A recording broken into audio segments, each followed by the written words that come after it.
Yeah, start. Good evening and buenas noches. We hope that everybody's first month of school has been successful. We, as members of the Houston ISD elected Board of Trustees, are meeting tonight with the goal of sharing our experience and expertise through questions on this month's progress monitoring report that is on Thursday's HISD's Board of Managers agenda.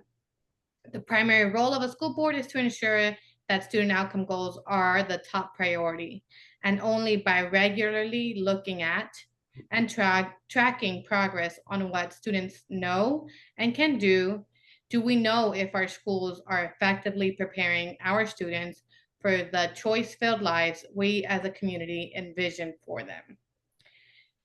To ensure student outcome focus, we know that from our training and research that school boards should spend at least 50% of their monthly meeting time on monitoring measures of how students are performing. We will use this forum to represent our constituents to the Board of Managers and to the HISD administration. And we want to contribute to a robust dialogue around how all of our students are doing. This is a small step in representing the vision and values of the community using the knowledge and skills we have built over the years of service as elected trustees. We also want to clarify that these meetings are not related to the upcoming elections in November, although elections are very important. And for those concerned about the Texas Open Meetings Act, this is not an official meeting of the Board of Trustees. We were stripped of our legal authority in 2023 and cannot conduct official district business. We simply want to make sure that our student-focused questions are heard. So now to our main goal today, we are going to progress monitor the items on the September Houston ISD agenda. We'll spend 20 minutes on goal 3, 20 minutes on goal 4, and then 10 minutes on constraint 2.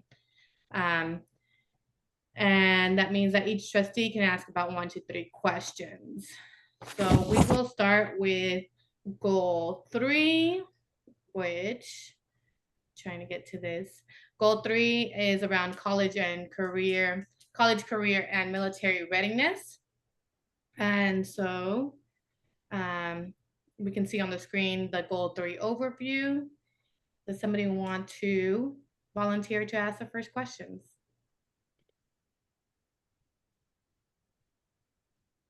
I'll start, I guess, if we go ahead and go to goal 3.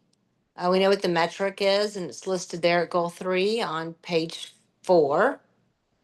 And if we look at the goal, they've exceeded the goal, or they've met the goal all the way up to the 26, 27, to the end of the goal line. So they've achieved it at this point. Now, my question would be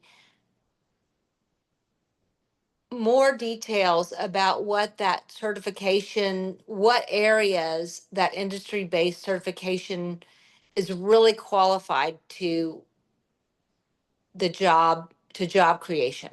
So they may have met the target, but do we know, or what is the district's plan to ensure that the community understands what those certifications or the majority of those certifications are being Shoot. certified in, is a better way to say it. Yes. That's my question on that one. So. Yeah, I think that's a great question because I know that previously there was a way to meet this certification with just a word, like training in Word. Exactly. That And was, not, yeah. it's very similar to my question, speaking of. And if I were a cynical person, which I'm not, to be clear to the tens of thousands or hundreds of thousands of viewers that are going to watch this worldwide. I'm not a cynical person, but if I were a cynical person, I might suggest that a district that wants to meet the goal as quickly as possible would be incentivized to find out what the easiest certifications were and make sure that as many students as possible get that low-hanging fruit, like Microsoft Word, for example. Not an accusation, but just an example. Whereas on the other hand, if the true goal were to do what's best for students, what would happen is there would be some kind of analysis on what certifications are in demand based on industry needs in Houston, and some combination of what's in demand in Houston with what students are interested in. That combination would reflect on like what specific industry certification students are receiving. So I want to know like what's the breakdown of these specific industry certifications students are receiving. And my hope would be that the answer is they're going for a certification that align with some kind of analysis on what the demand is on the job market, as opposed to perhaps low-hanging fruit that may or may not be useful or relevant in the job market our students are going to enter soon. And let me back up on and piggyback on Palacio's comments is, like you said, it would be nice in this slide if we were given some idea of what that was, or even some color on where these certifications are going to. So just more clarity, more transparency on that would be great. Yeah. So to that point,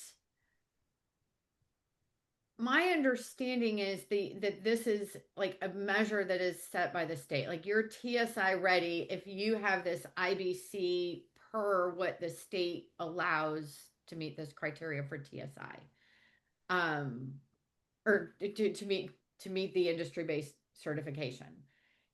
A district could choose, our district could choose, the board could choose to increase the rigor of this goal. I mean, they're not monitoring the goal, by the way. They're monitoring goal progress measures 3.4 and 3.5.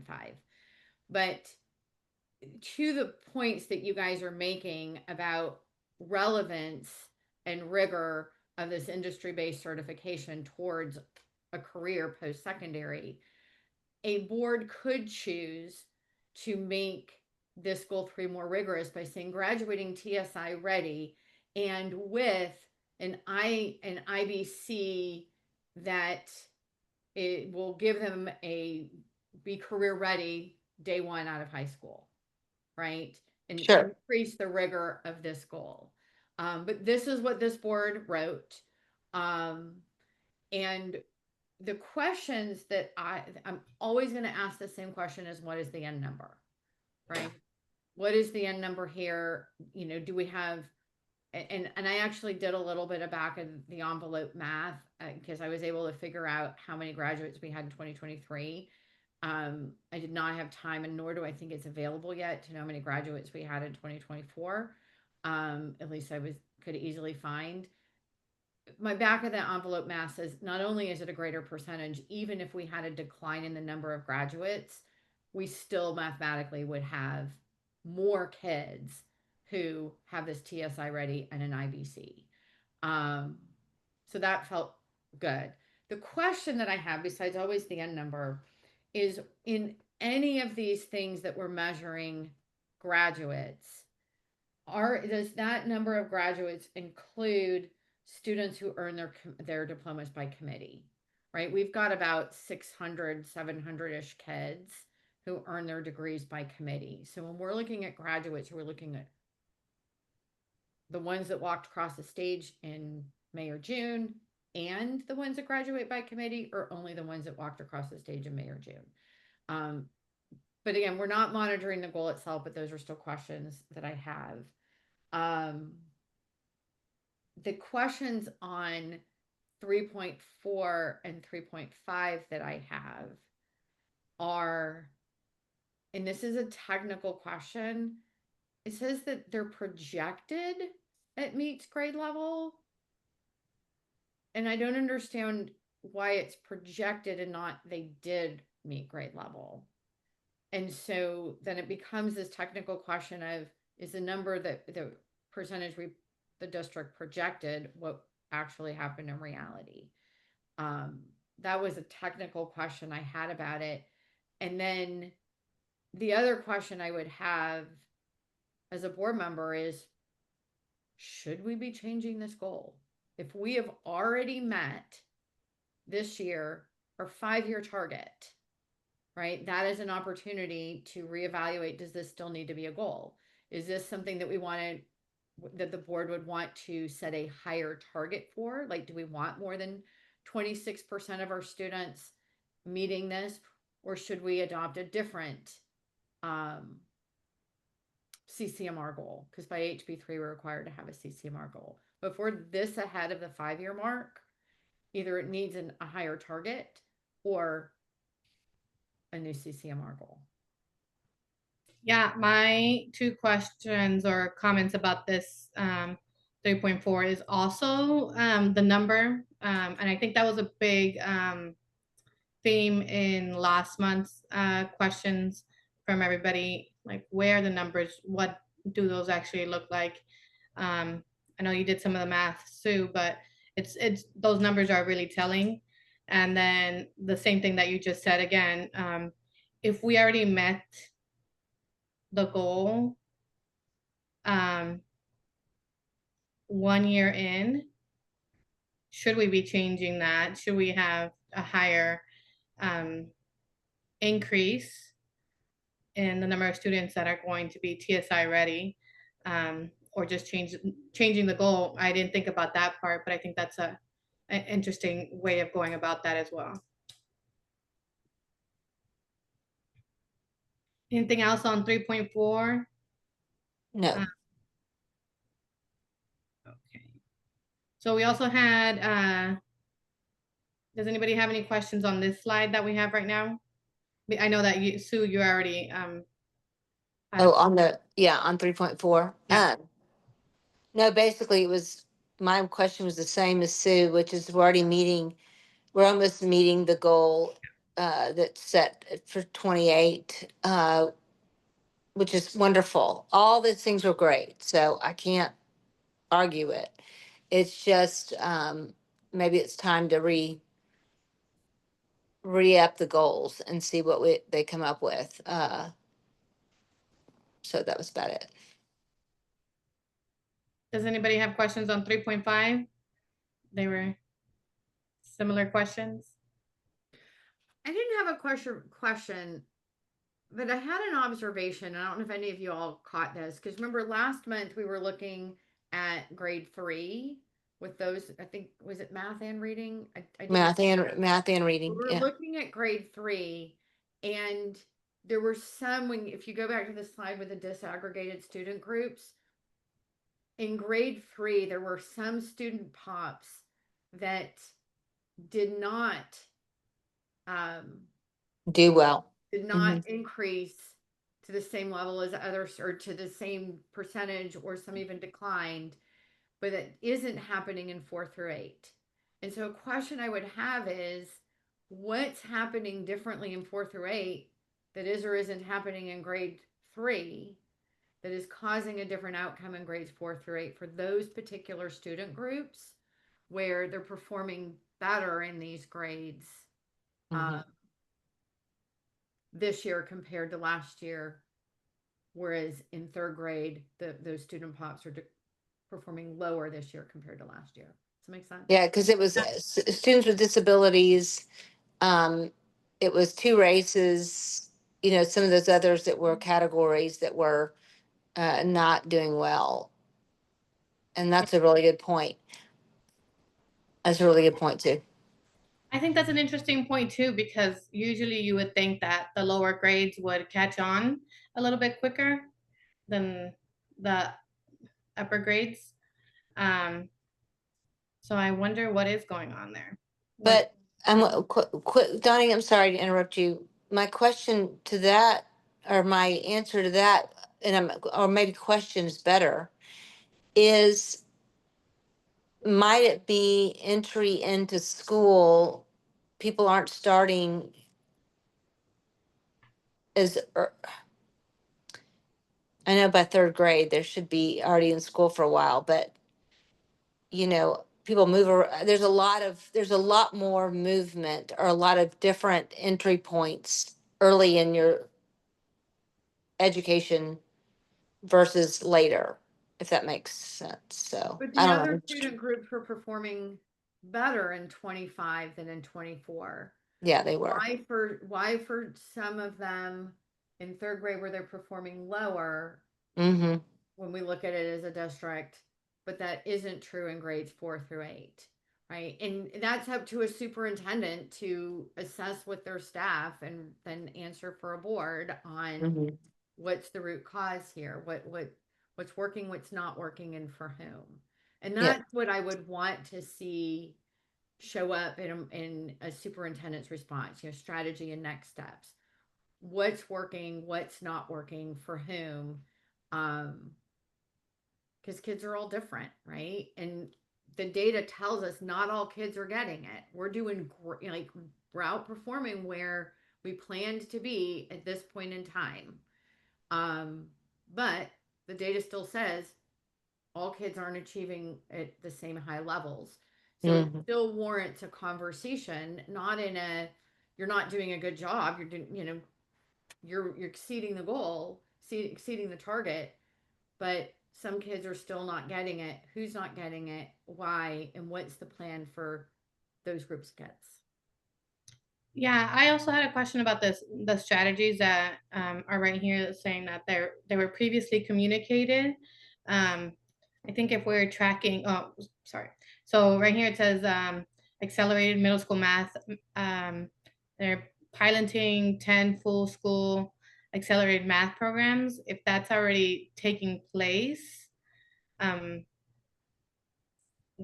think that the data on that should be put in here as well with the NES and the PUA.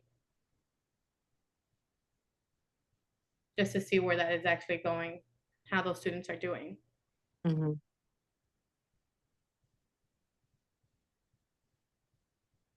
I think we're all done with goal progress measure 3.4 and 3.5. Yep. Any further questions? And thank you, Sue. We're not monitoring goal 3, we're monitoring the goal progress measure 3.4 and 3.5. Yeah. Everything in the report is fair game for conversation. Yes. So we'll go to goal 4, 4th through 8th grade special education students, domain 2A, part A growth. And that's a whole mouthful. Does anybody want to kick us off with the first questions? I can go first this time. On slide 17, so next page. Because you remember we've got the presentation number and we've got the packet number, right? So yeah, this one. Yeah. Mm-hmm. Both on this progress measure. Wait, this is the goal? No. Is this the goal itself? This is the goal 4. So yeah, okay. So we're monitoring goal 4 and the Mm-hmm. goal progress measures for this. What did it say at the beginning of the report? Sorry. Yeah, The goal. so this Yeah, one we're so it has- monitoring the goal itself. Yeah. All right. So on this one, on page 17, figure 9, Asian students declined by 5 percentage points. And the key takeaway says all student groups maintained or improved proficiency except Asian students. So it's recognized, but then there's nothing in the response about why. Oh, the key takeaways right there. Yeah, so there's key Yeah. takeaways on that page, and then if you go down to page 32 about this goal, the superintendent, previously communicated improvement strategies and improvement strategy next steps. Mm-hmm. What is happening in this goal, in this measurement for Asian students where they're not improving or declined this year from last year? What's happening there? And then what are they specifically going to do to address that decline in that population? And it shows up, that same trend shows up in 4.2. in progress measure. Scrolling through while I'm talking. The same thing happens in goal progress measure 4.2. They declined by 7 points. And in 4.1, they declined by 6 points. The 2+ races increased on 4.1 and increased on the goal, even though they declined a smidge on 4.2. Mm-hmm. The thing to remember is the North Star is the goal. The goal progress measures are just to measure that progress towards the goal. So I'd want to know, why did Asian students decline, and what is the strategy to reverse this trend? Can I pull back on last month's conversation? And I thought this was kind of an astute way to look at it. And I can't remember who, Palacio, it may have been you or it may have been Savant, mentioning that that's such a broad category of students, because when they say Asian, it can be from, I thought that was a really good point. Again, not that that has anything to do with this overall decline, but just more about the differentiation in this particular subgroup that might be causing this. And that would be a curious question to know or to ask. Is this represent what says Asian, but that's a huge diverse group of people. So I'm just asking the question because someone brought that up last time. I thought that was interesting. Yeah, And I think like continuing that, we know that there's been a lot of students who have left HISD. And I wonder if there's been some research done as to who is leaving and why they're leaving, and if that could possibly explain this decline that we keep on seeing in last month's agenda and this month's agenda again. That's interesting too. Yeah. Like, are we in that enrollment decline if we lost a disproportionate percentage of high achieving Asian students, and that we're masking the achievement of other Asian populations? Yeah. Yeah. Yeah. So there's also 4.3. Anybody, Blasio, do you have any questions on goal progress measure, or what, 4.1, 2, or 3? I don't, but I do have a question at the end when they talked about next strategy, improvement strategy, next steps, and previously communicated improvement strategies. One of the improvement strategy next steps was highlighting exemplar classrooms to scale effective instructional strategies. I'm curious what that means, like what that means in narrative form. What would I notice in an exemplar classroom if I were to watch one from start to finish? Is there any disconnect between what the district's vision of an exemplar classroom is compared to what individual schools might think is the vision? And if that's one of the reasons why they chose to include that in the report.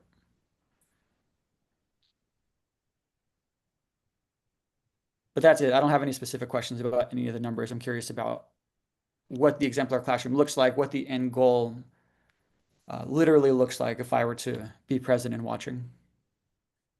Yeah, I hadn't thought about this before, but if the high quality instruction is being provided to the teacher and the PowerPoint is being provided to the teacher, and the work that the students are doing is being provided to the teacher,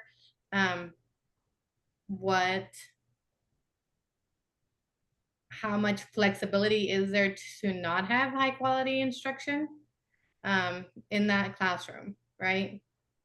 And I understand that there's lots that can happen in a classroom, but that it's interesting that there's so much being provided and there could still be instruction that's not high quality.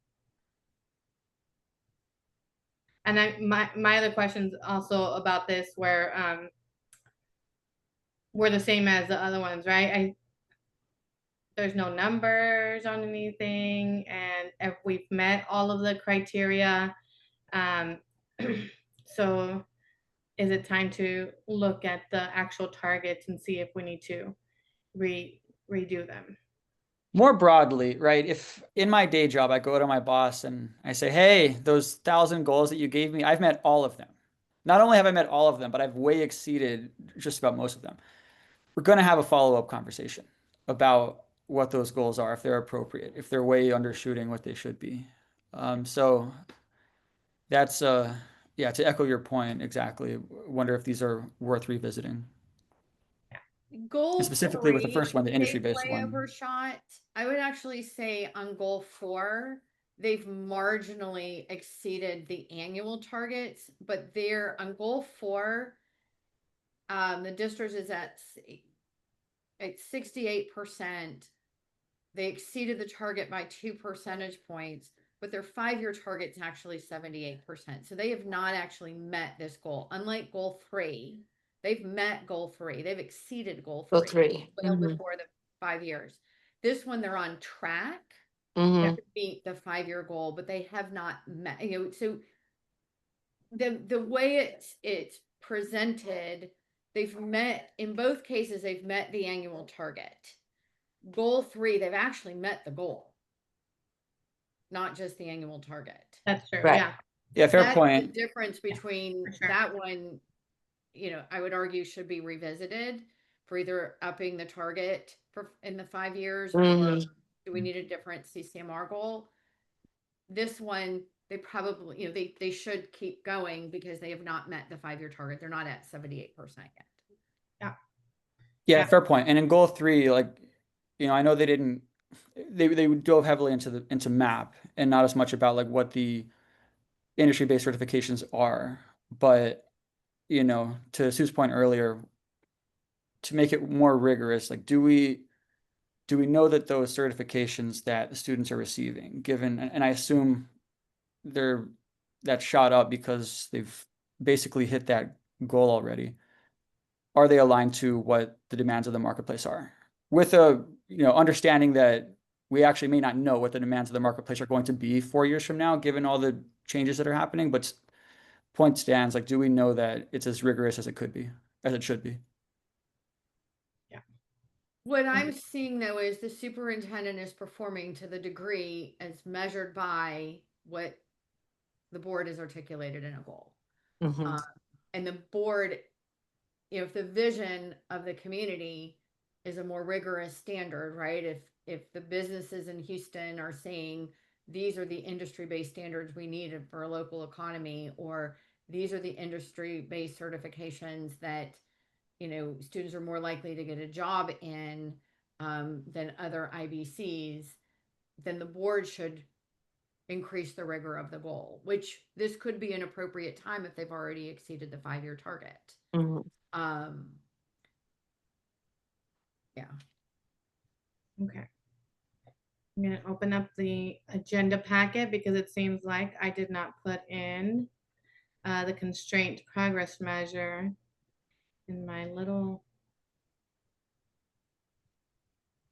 PowerPoint.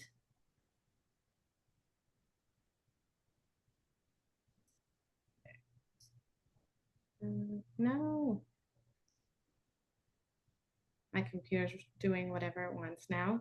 So constraint progress measure. Yeah. Here.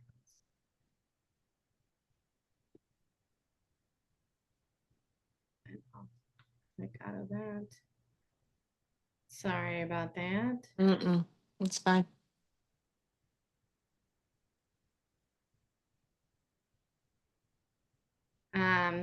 Constraint 2, no negative impact on IEPs. So the superintendent shall not allow ineffective supports, systems, and processes for students receiving SPED services across the district to negatively impact individual education plans, IEPs, development, and implementation. And there's one that we are waiting on that's pending. So we're monitoring constraint 2 and CPM 2.1 and 2.2. What do they mean by pending? Does anybody know? Why is the status pending?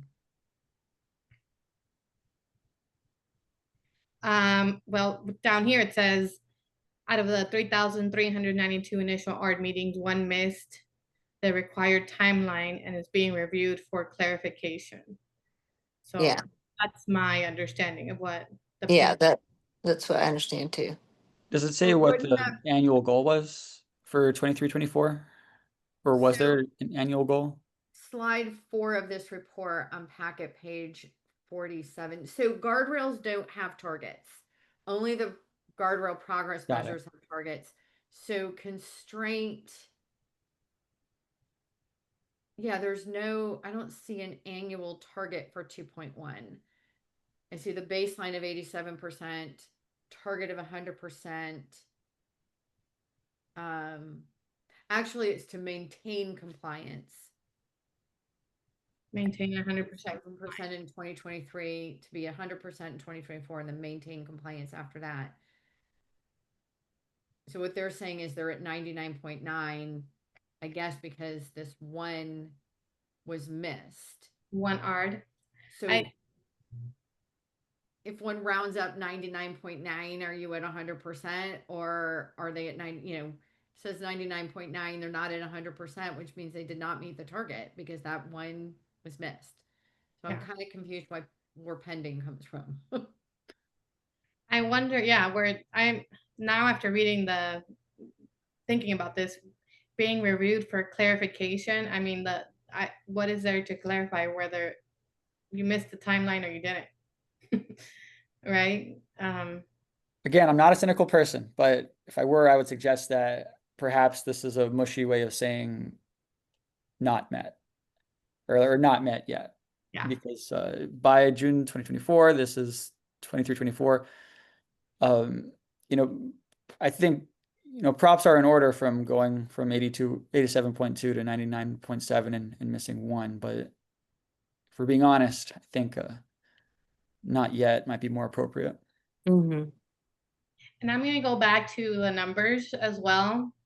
I would love to see the numbers of ARDs that took place in 22, 23, and each year that's presented on this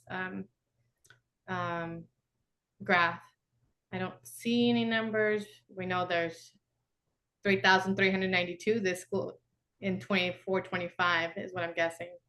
But I would love to see how many took place in the previous years. Are we having Mhm. more? Are we having less, or is it about Yeah. the same? Right? Did if we were having, and it's not really the board's job to be hypothesizing on the reason why, but because we can't get answers to our questions, you know, the reason the N number might be important, or I would argue the N number is important, but something that could be happening here is maybe there was an increase in the number of ARD meetings and their processes hadn't quite kept up with that increase in need, and therefore one was missed. And Sue, I believe that is what I understand, or what I was understood, that they were getting better or more effective or more efficient in getting those ARDs going through. So more ARDs were being met, more goals were being met. That, again, that's just what I've heard. So I could. What I That's would my want feeling. as a board member, because this did not meet the target of 100%, for it to have been reviewed in a conversation as a board and not on the consent agenda because it wasn't met, and that this report includes what caused this one ARD meeting to not be reviewed in the Mhm. required timeline, And how are they going to ensure in future years, even if there is an increase in the number of ARD meetings, how are they going to ensure in the future years that they will be at 100%, right? What adult behavior changes are going to happen so that they meet this in the future? And I think that warrants at least something on a slide, but I do think it shouldn't be on consent. Doesn't mean they have to have a conversation about it, but I think there should be opportunity for conversation anytime a constraint progress measure is not met. Mm-hmm. Yeah, I agree. Agree. I think any questions over constraint 2.2? Yes, I'd be curious on how, if this is different at all with NES and PUA. And implicit in that question would be if the NES reforms make it more or less likely, or no change at all, that the school stays faithful to a student's IEP and effectively delivers those services. That's a good question. Yeah, we've got that disaggregated data by NES and PUA, and then even by different student groups on the goals, but not necessarily here.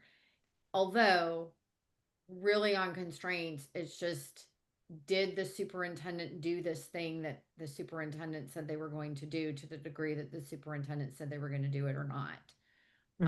Because it's not a student outcome. But Yeah, there's still things to want to understand, but particularly I would want to understand why one met on 2.1. Mm-hmm. Yeah, but I think that's a great question, especially in the difference between school types, Placido. yeah. Well, thank you, everyone. Any last comments or questions? Thank you, Donnie. This is Thank you, fun. Donnie. Thank you for putting in the work to bring us together. Yes, appreciate it. Figure out the tech. And as I said in every board meeting, when we would get to goal monitoring, this is my favorite part. And it is the thing that I have missed most. Yeah. So thank you everyone that came out today. This recording will be posted on YouTube for everyone to view, all the hundreds and thousands of millions of worldwide viewers, like Placido was saying. The YouTube channel is at Progress Monitoring HISD. We'll have another meeting on October 7th, the Tuesday before the regularly scheduled Board of Managers board meeting. And we invite everyone to ask us questions at our email address at progressmonitoringhisd@gmail.com. Thank you, everyone. Thank you. Good Thanks, night. Donnie. Thanks, everybody. Yeah.